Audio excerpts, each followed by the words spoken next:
Pero estas batallas se parecen menos a las de antaño, que duraban unas cuantas horas, que a una batalla contemporánea que no acaba ni al otro día, ni 2 días más tarde, ni a la semana siguiente.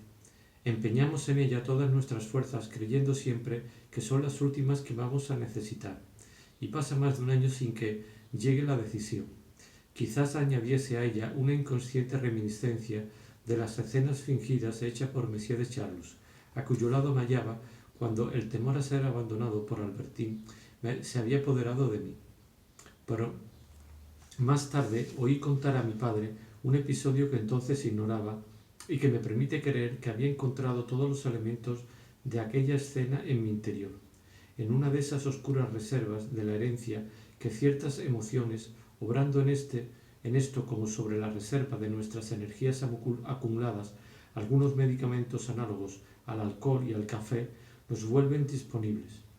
Cuando mi tía Octave se enteraba por Eulalie que François, segura de que su ama no volvería a salir nunca, había maquinado en secreto alguna salida que mi tía debía ignorar, ésta, la víspera, fingía decidir que al día siguiente intentaría dar un paseo.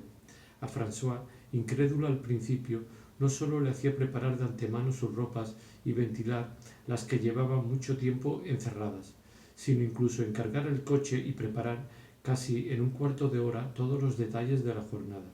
Solo cuando François, convencida o por lo menos alterada, se había visto obligada a confesar a mi tía los planes que ella misma había hecho, ésta renunciaba públicamente a los suyos para no estorbar, decía, los de François.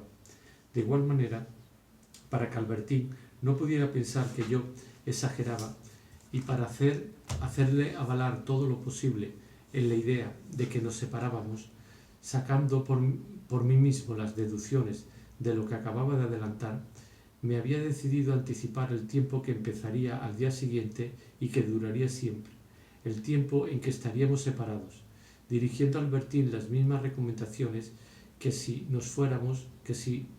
no fuésemos a reconciliarnos dentro de un rato. Como los generales, convencidos de que una finta para que logre engañar al enemigo debe hacerse a fondo, había comprometido en la mía tantas fuerzas de mi sensibilidad como si hubiera sido verdadera. Esa escena de separación ficticia terminaba por causarme casi el mismo dolor que si hubiera sido real, quizá porque uno de los dos actores, Albertín, creyéndola tal, reforzaba la ilusión en el otro. Vivíamos un día a día que, incluso penoso, resultaba soportable, anclado en el prosaísmo por el lastre de la costumbre y por esa certeza de que al día siguiente, aunque cruel, contendría la presencia del ser que nos interesa. Y resulta que, enloquecido, destruía toda aquella pesada existencia. Cierto que sólo la destruía de una manera ficticia, mas eso bastaba para afligirme.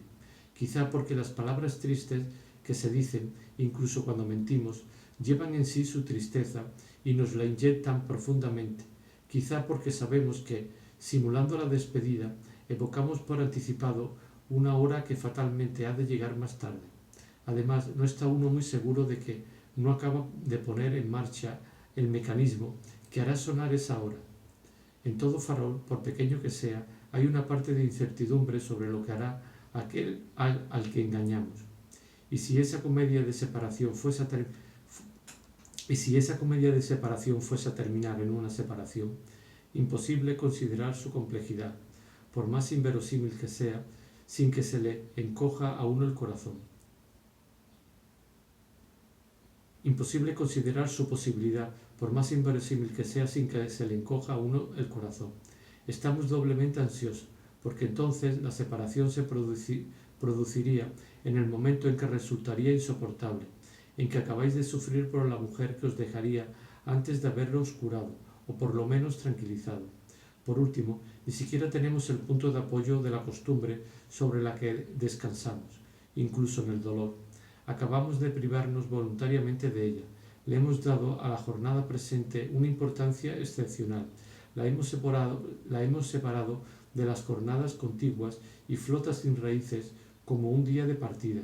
Nuestra imaginación, dejando de estar paralizada por la costumbre, se ha despertado, y de pronto hemos unido a nuestro amor cotidiano unos ensueños sentimentales que lo agrandan desmesuradamente y nos vuelven indispensable una presencia con la que precisamente ya no estábamos absolutamente seguros de poder contar. Y precisamente para asegurarnos en el futuro esa presencia, nos hemos entregado al juego de poder prescindir de ella. Pero nosotros mismos hemos caído en la trampa de ese juego. Hemos empezado a sufrir otra vez porque hemos hecho algo nuevo, inusitado, algo que, así, termina pareciéndose a esas curas destinadas a sanar más tarde el mal que sufrimos, pero cuyos primeros efectos son agravarlo. Tenía lágrimas en los ojos como los que, solos en su cuarto, imaginando según los caprichosos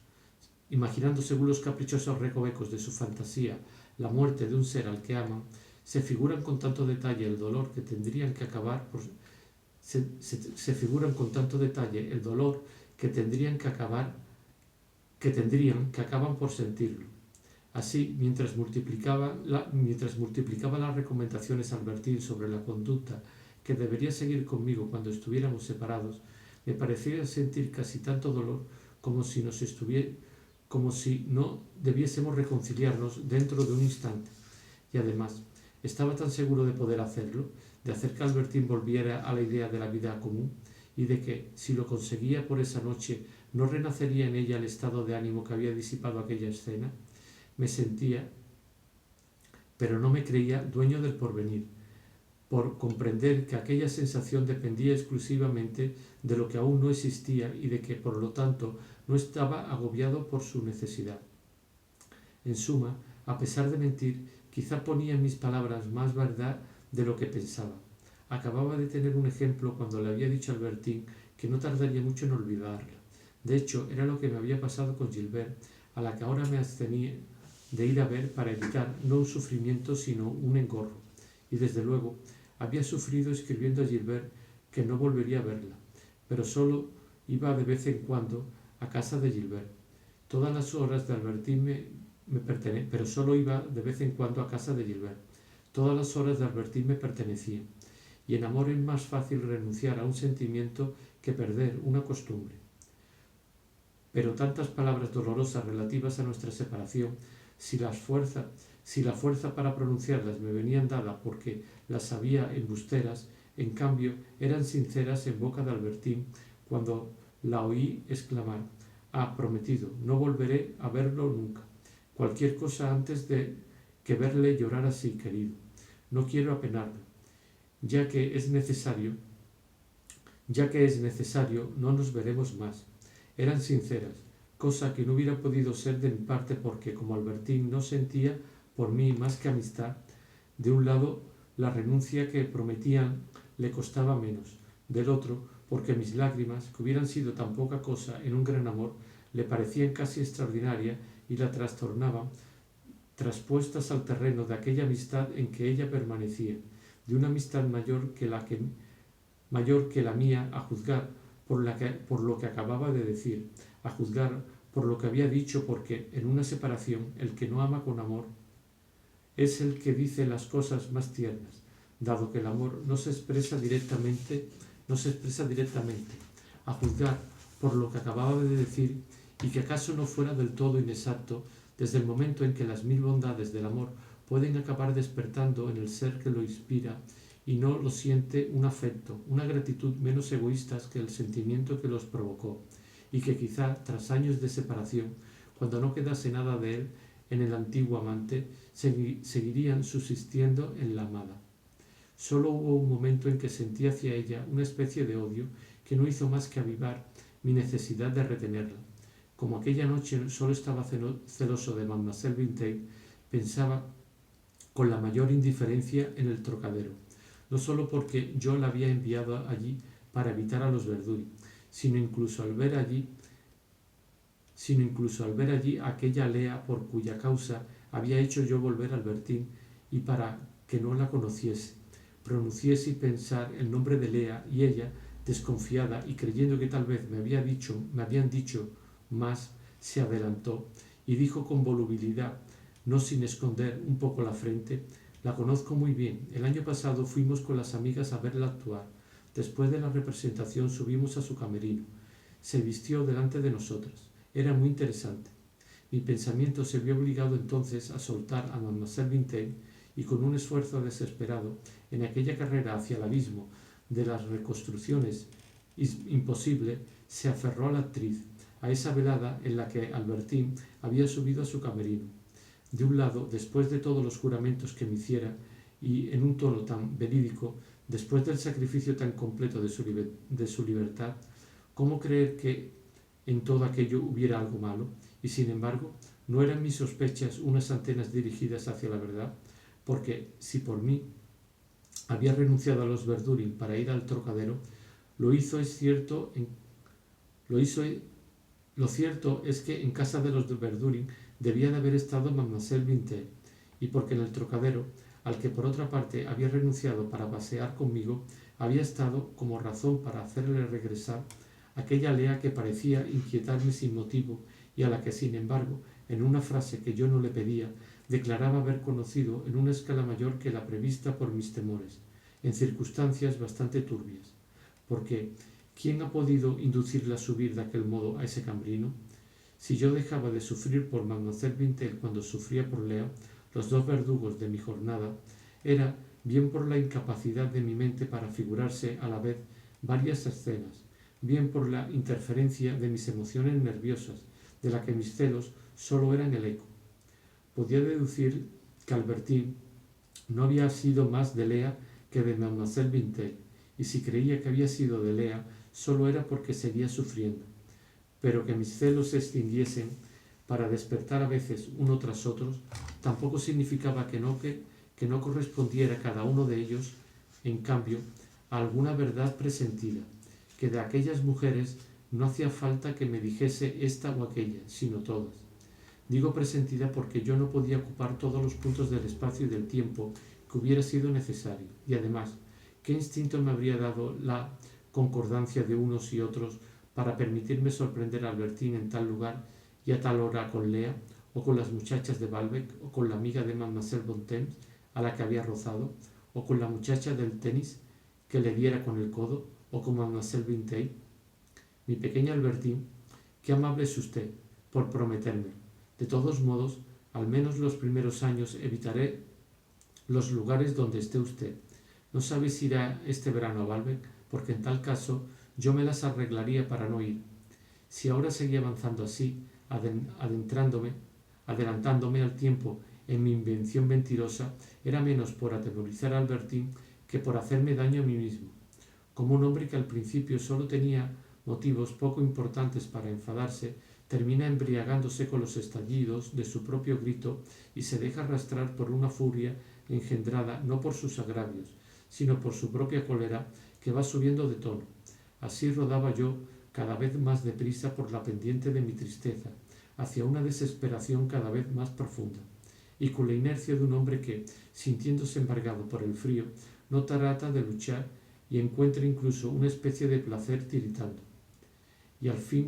Y si al fin dentro de un rato tenía, como esperaba, la fuerza de rehacerme, de reaccionar y de dar marcha atrás, mucho más que del dolor provocado por Albertine al acoger tan mal mi vuelta, era del que había sentido imaginando para fingir regularlas las formalidades de una separación imaginaria, previendo sus consecuencias, del que hoy habría debido consolarme, en el momento de darme las buenas noches, el beso de Albertine.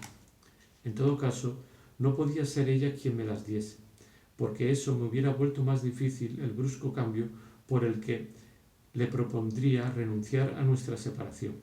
Por eso no dejaba de recordarle que la hora de darnos aquellas buenas noches había llegado hacía un buen rato, lo cual, dejándome la iniciativa, me permitía retrasarla todavía un instante, y así sembraba de alusiones a la noche ya tan avanzada, a nuestro cansancio, las preguntas que hacía Albertine.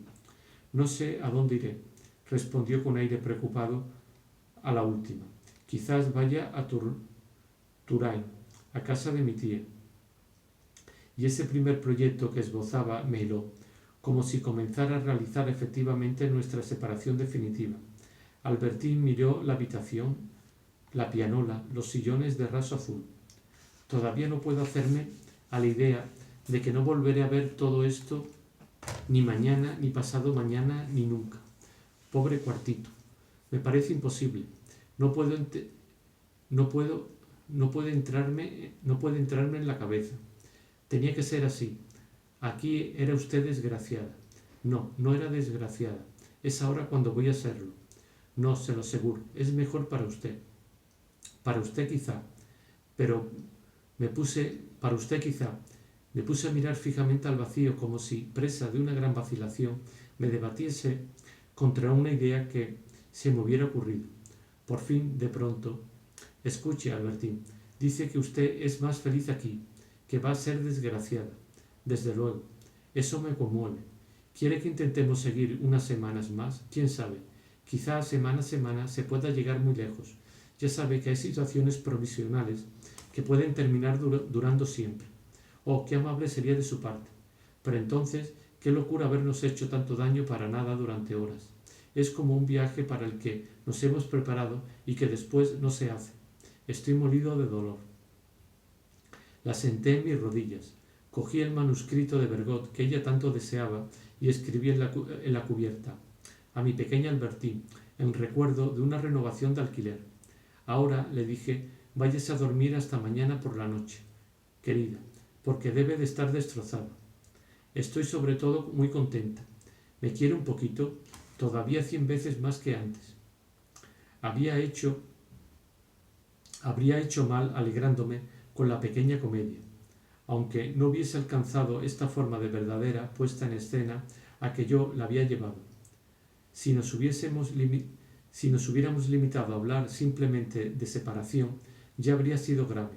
Creemos hacer esta clase de conversaciones no solo sin sinceridad, como así es, sino libremente, pero por lo general son sin que nos demos cuenta y susurrando a pesar nuestro el primer murmullo de una tempestad que no sospechamos.